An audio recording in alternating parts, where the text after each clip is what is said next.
ಎಲ್ಲ ವೀಕ್ಷಕರಿಗೆ ನಮಸ್ಕಾರ. ಹಳೆಯ ನೆನಪು ಹೊಸ ಬೆಳಕು ಅನ್ನೋದು ನಮ್ಮ ಈ ಯೂಟ್ಯೂಬ್ ಚಾನೆಲ್ನ ಶೀರ್ಷಿಕೆ. ಈ ಯೂಟ್ಯೂಬ್ ಚಾನೆಲ್ನಲ್ಲಿ ಹಳೆಯ ನೆನಪುಗಳನ್ನು ಮೆಲುಕು ಹಾಕ್ತಾ ಆ ಸವಿಯನ್ನು ಆಸ್ವಾದಿಸೋದು ನಮ್ಮ ಉದ್ದೇಶ. ಆ ಸವಿಯನ್ನು ವೀಕ್ಷಕರಿಗೂ ಕೊಡಬೇಕು ಅನ್ನೋಂಥದ್ದು ಒಂದು ಸದ್ಭಾವನೆ. ಅದೇ ರೀತಿ ಇತ್ತೀಚೆಗೆ ನಮ್ಮ ಹಳೆಯ ಧಾರಾವಾಹಿಗಳನ್ನಾಗಲಿ ಅಥವಾ ಗೀತಚಿತ್ರವನ್ನಾಗಲಿ ನಾವು ಯೂಟ್ಯೂಬ್ನಲ್ಲಿ ಪ್ರಸಾರ ಮಾಡಿದಾಗ ತಾವೆಲ್ಲ ಅದ್ಭುತವಾದಂಥ ಪ್ರತಿಕ್ರಿಯೆಯನ್ನು ಕೊಟ್ಟಿದ್ದೀರಾ, ಸಂತಸ ಪಟ್ಟಿದ್ದೀರಾ, ಆ ಸಂತೋಷವನ್ನು ವ್ಯಕ್ತಪಡಿಸಿ ಕಮೆಂಟ್ಗಳನ್ನು ಹಾಕಿದ್ದೀರಾ. ಅದಕ್ಕೆ ತಮ್ಮೆಲ್ಲರಿಗೂ ಕೃತಜ್ಞತೆಗಳು ಮತ್ತು ಧನ್ಯವಾದಗಳನ್ನು ಈ ಮೂಲಕ ಅರ್ಪಿಸ್ತಾ ಇದ್ದೀನಿ. ನಾನು 1987ರಲ್ಲಿ ಮೊಟ್ಟ ಮೊದಲು ಚಿತ್ರರಂಗದಲ್ಲಿ ಅಭಿನಯಿಸೋಕ್ಕೆ ಶುರು ಮಾಡಿದೆ. ಸಂಗ್ರಾಮ ಅನ್ನುವಂಥ ಒಂದು ಚಿತ್ರದಲ್ಲಿ ಒಬ್ಬ ನಿರುದ್ಯೋಗಿ ಯುವಕನಾಗಿ ಹತಾಶೆಯಿಂದ ಕೂಗಾಡುವಂತಹ ಒಂದು ಪಾತ್ರವನ್ನು ಅಭಿನಯಿಸಿದೆ.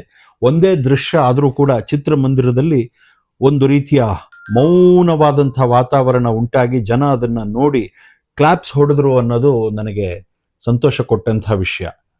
ಅದಾದ ನಂತರ ಅವನೇ ನನ್ನ ಗಂಡ ಅನ್ನುವಂಥ ಒಂದು ಚಿತ್ರದಲ್ಲಿ ವೈದ್ಯನ ಪಾತ್ರವನ್ನು ಕೂಡ ಮಾಡಿದೆ. ಆ ವೈದ್ಯನ ಪಾತ್ರ ಒಂದೇ ದೃಶ್ಯದ್ದಾಗಿದ್ದರೂ ಕೂಡ ಅದು ಒಂದು ಮುಖ್ಯವಾದ ವಿಚಾರವನ್ನು ತಿಳಿಸುವಂಥ ಪಾತ್ರ ಆಗಿತ್ತು ಆ ಕಥೆಯಲ್ಲಿ. ಇತ್ತೀಚೆಗೆ ಕೆಲವು ತಿಂಗಳುಗಳ ಹಿಂದೆ ನಾನು ಒಂದು ಪುಸ್ತಕ ಮಳಿಗೆಗೆ ಹೋಗಿದ್ದೆ. ಅಲ್ಲಿ ಒಬ್ಬರು ನನ್ನ ಹತ್ರ ಬಂದು ನನ್ನನ್ನು ಮಾತಾಡಿಸಿದ್ರು. ಅವ್ರು ಹೇಳಿದ್ರು, ನೀವು ಅವನೇ ನನ್ನ ಗಂಡ ಚಿತ್ರದಲ್ಲಿ ವೈದ್ಯನ ಪಾತ್ರ ಮಾಡಿದ್ರಿ ಅಲ್ವಾ? ನಾನು ಆ ದೃಶ್ಯವನ್ನು ಇನ್ನೂ ನೆನಪಿನಲ್ಲಿ ಇಟ್ಕೊಂಡಿದ್ದೀನಿ. ನಿಮ್ಮನ್ನಿಲ್ಲಿ ನೋಡಿದಾಗ ನನಗೆ ಅದೇ ನೆನಪಿಗೆ ಬಂತು, ಅದಕ್ಕೆ ಬಂದು ನಿಮ್ಮನ್ನು ಮಾತಾಡಿಸಿದೆ ಅಂತ ಹೇಳಿದ್ರು.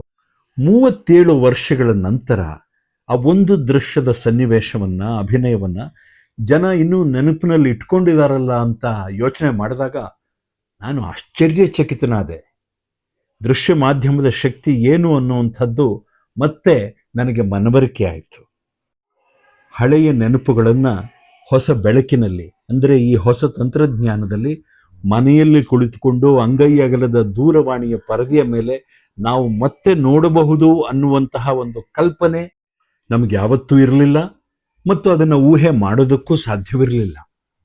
ಆದರೆ ಇವತ್ತು ಅದು ಸಾಕಾರವಾಗಿದೆ, ನಮಗೆ ಅನುಭವವನ್ನು ತಂದುಕೊಡ್ತಾ ಇದೆ, ಮತ್ತೆ ಹಳೆಯ ನೆನಪುಗಳನ್ನು ಜೀವಂತಗೊಳಿಸ್ತಾ ಇದೆ. ಆ ಆನಂದವನ್ನು, ಆ ಸವಿಯನ್ನು ಸವಿಯುವಂತಹ ಒಂದು ಅವಕಾಶ ಕೊಟ್ಟಿದೆ. ನೆನಪುಗಳು ನಮಗೆ ಜೀವನಕ್ಕೆ ಅತ್ಯವಶ್ಯಕ. ಅದರಲ್ಲೂ ಸವಿ ನೆನಪುಗಳು ಬೇಕು. ಸವಿ ನೆನಪುಗಳು ಬೇಕು, ಸವಿಯಲಿ ಬದುಕು ಅನ್ನುವಂಥ ಒಂದು ಹಾಡಿನ ಪ್ರಾರಂಭದ ಸಾಲನ್ನು ತಾವೆಲ್ಲ ಕೇಳಿದ್ದೀರಿ. ಹಾಗಾಗಿ ಆ ಹಳೆಯ ನೆನಪುಗಳು ನಮ್ಮ ಜೀವನದ ಉತ್ಸಾಹವನ್ನು, ಉಲ್ಲಾಸವನ್ನು ಮತ್ತೆ ಪುನರುಜ್ಜೀವನಗೊಳಿಸುತ್ತವೆ. 1988ರಲ್ಲಿ ನಾನು ಒಂದಾಗಿ ಬಾಳು ಅನ್ನುವಂಥ ಒಂದು ಚಿತ್ರದಲ್ಲಿ ಅಭಿನಯಿಸಿದೆ. ಆ ಚಿತ್ರದ ನೆನಪು ನನ್ನಲ್ಲಿ ವಿಶೇಷವಾಗಿದೆ. ಯಾಕೆ ಅಂತ ಹೇಳಿದ್ರೆ, ಅದರಲ್ಲಿ ಅಂದಿನ ಖ್ಯಾತನಾಮ ಕಲಾವಿದರೆಲ್ಲ ಪಾತ್ರವಹಿಸಿದ್ರು. ಅವರ ಜೊತೆ ಅಭಿನಯಿಸಿ ಆ ಬೆಳ್ಳಿ ಪರದೆಯನ್ನು ಹಂಚಿಕೊಳ್ಳುವಂತಹ ಒಂದು ಸದವಕಾಶ ನನಗೆ ಒದಗಿ ಬಂತು.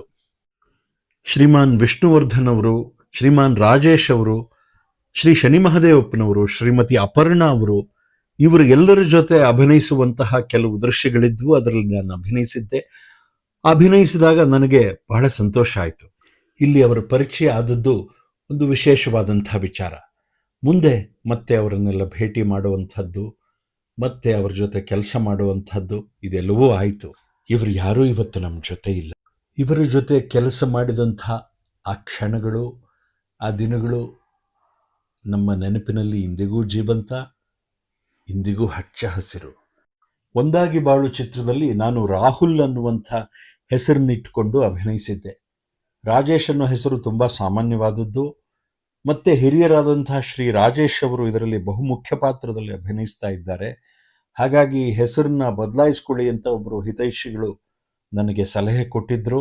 ಆ ಪ್ರಕಾರ ನಾನು ರಾಹುಲ್ ಅನ್ನುವ ಹೆಸರಿನಿಂದ ಈ ಚಿತ್ರದಲ್ಲಿ ಅಭಿನಯಿಸಿದೆ. ಆದರೆ ಆ ರಾಹುಲ್ ಅನ್ನುವ ಹೆಸರು ಯಾಕೋ ನನ್ನ ಮನಸ್ಸಿಗೆ ಹಿತವನ್ನು ತಂದು ಕೊಡಲಿಲ್ಲ. ಹಾಗಾಗಿ ಈ ಚಿತ್ರದ ನಂತರ ನನ್ನ ಮೂಲ ಹೆಸರಾದ ರಾಜೇಶ್ ಅನ್ನೋ ಹೆಸರಿಗೆ ಮರಳಿ ಬಂದೆ.